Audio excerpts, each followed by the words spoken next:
When you turn the camera on, you're going to be faced with this screen right here. You can see it's got the viewfinder on.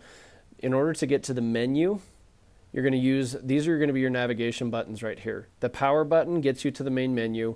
This is your select button, or the OK button for all intents and purposes, and this is your up and down, left or right buttons. I'll show you what I mean. So we're going to hit the power button. That's going to take us to the menu, and we're going to hit, we don't need videos. We're going to hit this button to go down, and you can see it cycles through those 4 options. All the way down to the right to select your menu. You can hit OK, or obviously it goes there on its own. And then what we want to do is we want to make sure that it is in time-lapse mode. If it is not in time-lapse mode, we're going to wind up with really long videos to deal with in the office, and you're going to run out of space on the camera on the ground. So you're going to go down to video. You can see I'm using these 2 buttons to go up and down. And then you're just going to select that. You're going to, and again, you can go up and down here. You can see there's different setups. You can select mode. By default, these are set to 1080p, so if you ever have to reset a camera, it's going to go back to 1080p here. So make sure you double check this every time you have to reset a camera, which you should never really have to do, but I've had to do it in troubleshooting in the past, so just throwing that out there.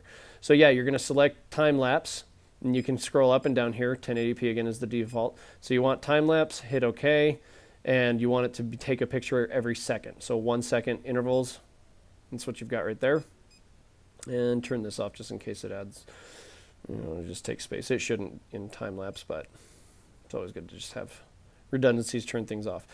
Okay, secondly, if you're dealing with camera 1, which obviously I'm not in this case, but if you're dealing with camera 1, you need to remember that that camera actually sits upside down because its clip is up here, so it's faced like that in the car. So you want to make sure that the picture is actually inverted. So you're going to go to advanced.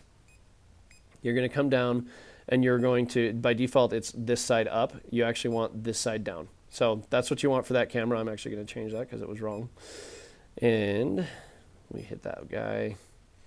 And then we have, that should be it for this camera right now. If you don't have your beeps on, I like having the beeps on just because it gives me an extra little sense that the camera's responding. You can turn those on and off right here. So that's it for your basic camera check, just to make sure the settings are correct.